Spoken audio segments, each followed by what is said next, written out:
সংসদগুলোতে মানে এতদিন ধরে বাংলাদেশে যে এস্টাবলিশমেন্ট করার চেষ্টা করা হয়েছে যে প্রগতিশীলতা বলতে আসলে এক ধরনের ড্রেসকে একজনের ড্রেসকে আসলে অ্যাড্রেস করা হতো যে এই ধরনের ড্রেস ছাড়া আসলে প্রগতিশীলতার জায়গায় যাওয়া যায় না বা স্টুডেন্টের প্রতিনিধিত্ব করার জায়গায় যাওয়া যায় না।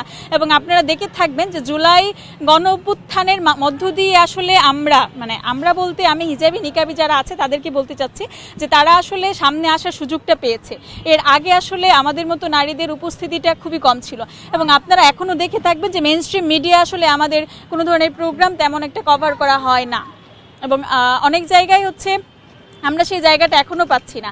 সেই জায়গায় ছাত্র সংসদ নির্বাচনগুলোতে আপনারা প্রত্যেকটা বিশ্ববিদ্যালয়ে দেখবেন যে হিজাবি নিকাবি যে স্টুডেন্টরা আছে তারা প্রচুর ভোট পেয়ে আসলে প্রতিনিধি নির্বাচিত হয়েছে এবং যেটা আসলে এক শ্রেণীর মানুষ কোনোভাবেই মানতে পারছে না যে শিক্ষার্থীরা তাদেরকে নির্বাচন করেছে এবং সেই আক্রোশ থেকে তারা আসলে হিজাব এবং নিকাবের বিরুদ্ধে তাদের যে আক্রোশ সেটার প্রতিফলনই তারা ঘটাচ্ছে এবং এটা আমরা আগেও দেখতে পেয়েছি।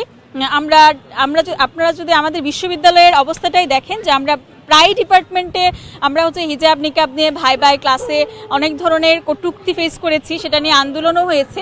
কিন্তু যেহেতু তখন আমরা একটা ফেসিস্ট রেজিমে ছিলাম তখন আসলে আমরা সেভাবে সাংবাদিকদের কাছে পৌঁছাতে পারিনি, আমরা দৃশ্যমান কোনো পদক্ষেপ আসলে সেভাবে নিতে পারি নাই।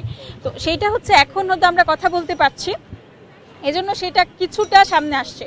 কিন্তু যেহেতু আমরা সব জায়গায় আসলে আমাদের সেই প্রতিনিধিত্বটা আমরা এখনো সেই পরিবেশটা আসলে আমরা এখনো পাচ্ছি না এবং ক্রমাগতভাবে হিজাব নিকাবের উপর আক্রমণটা করা হচ্ছে এবং এটার মাধ্যমে হচ্ছে দেশকে অস্থিতিশীল করার একটা চক্রান্ত করা হচ্ছে এবং মার্জিনালাইজড করার একটা চেষ্টা করা হচ্ছে যে হিজাবি নিকাবি মেয়েদের যে মেইনস্ট্রিম জায়গায় আসতে পারে। বা দেখেন ছাত্র সংসদ নির্বাচনগুলোতে শুধু হিজাবি মেয়েরা ভোট দেয় নাই, সেখানে নন হিজাবি এমনকি অমুসলিম মেয়েরাও কিন্তু ভোট দিয়েছে এবং সবার ভোটেই তারা নির্বাচিত হয়েছে।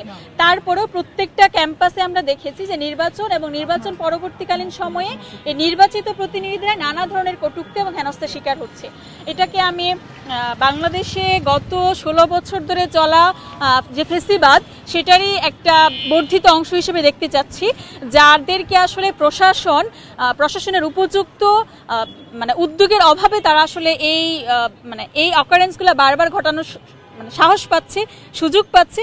এবং আমরা প্রত্যেকটা ঘটনায় দেখিয়েছি যে বিশ্ববিদ্যালয় প্রশাসন বলেন কিংবা রাষ্ট্রীয় প্রশাসন বলেন কারোর আসলে তেমন কোনো উদ্যোগ আমরা দেখতে পাই নাই। তো আমি মনে করছি যে রাষ্ট্রের যে দায়ী নেওয়ার কথা ছিল সেখানে তার নির্বিকার থাকাটাই আসলে এই ধরনের ঘটনাকে উস্কে দিচ্ছে বারবার করে।